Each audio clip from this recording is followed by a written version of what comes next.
Hi friends, welcome to my channel blissful blends vlogs. ఈరోజు మన ఛానల్లో రెసిపీ గోంగూర. మీరు ఎప్పుడైనా ఇలా తిన్నారా?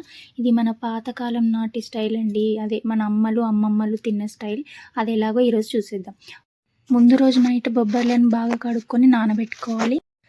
స్టవ్ ఆన్ చేసి ఒక ప్యాన్ పెట్టి 2-3 గ్లాసెస్ ఆఫ్ వాటర్ పోసుకొని అవి బాయిల్ అయిన తర్వాత బొబ్బర్లు వేసి దాని తర్వాత సన్నగా తరుక్కున్న గోంగూరను వేసేయాలి. మీకు గోంగూర పుల్లగా ఉంటే ఇష్టమా, నార్మల్గా ఉంటే ఇష్టమా? నాకైతే కొంచెం పుల్లగా ఉంటేనే బాగుంటుంది అనిపిస్తుంది. గోంగూర ఐసైట్కి అండ్ ఇమ్యూనిటీ స్ట్రెంగ్తన్ చేయడానికి, వెయిట్ లాస్ కోసం, బాడీని డీటాక్సిఫై చేస్తుందండి. అండ్ యూరినరీ ట్రాక్ట్ ఇన్ఫెక్షన్స్ కూడా క్యూర్ చేస్తుంది. అండ్ స్కిన్ డిసీజెస్ ఉన్నా పోతాయండి. ఇప్పుడు రుచికి సరిపడా పచ్చిమిర్చి, ఆనియన్ అండ్ 4-5 వెల్లుల్లిపాయలు వేసుకోవాలండి. అవి బాగా మగ్గనివ్వాలి, వాటర్లోని బాగా ఉడకాలి ఆకుతో పాటు. ఇప్పుడు కొంచెం పసుపు వేసుకుందాం.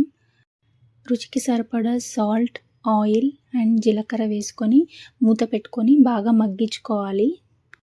ఇలా బొబ్బర్లు, శనగలు ఇవన్నీ ఆకుకూరలో కూడా కలిపి పల్సెస్తో పాటు తింటారు కాబట్టి వాళ్ళంతా స్ట్రాంగ్ ఉన్నారు.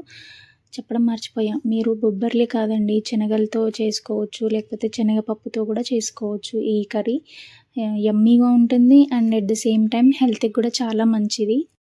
ఒక 4-5 మినిట్స్కి మధ్యలో మూత తీసి అలా కలుపుతూ చూసుకోవాలండి కర్రీని, లేకపోతే దాంట్లో ఉన్న వాటర్ అంతా ఆవిరైపోతాయి.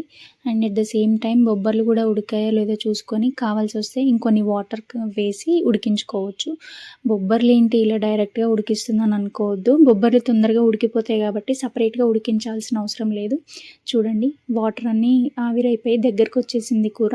ఇప్పుడు మనం స్టవ్ ఆఫ్ చేసుకొని ఒక బౌల్లోకి కూర ట్రాన్స్ఫర్ చేసుకుందాము. అండ్ ఇప్పుడు అదే ప్యాన్లో కొంచెం ఆయిల్ వేసుకొని, ఆయిల్ వేడైన తర్వాత జీలకర్ర అండ్ కొంచెం పసుపు వేసుకొని, జీలకర్ర అండ్ పసుపు పచ్చివాసన పోయే వరకు కొంచెం ఫ్రై చేసిన తర్వాత మనం ముందుగానే ఉడికించుకున్న కూర వేసి ఇంకో 2 నిమిషాలు బాగా మగ్గిద్దాము. ఆయిల్లో ఫ్రై అయితే కూర టేస్ట్ బాగుంటుంది.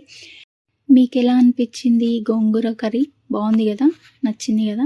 మీరు కూడా తప్పకుండా ట్రై చేయండి. పాతకాలం నాటివి ఎంతో బాగుంటాయి. రుచికి రుచి, ఆరోగ్యానికి ఆరోగ్యం. Thanks for watching. Please like, share and subscribe.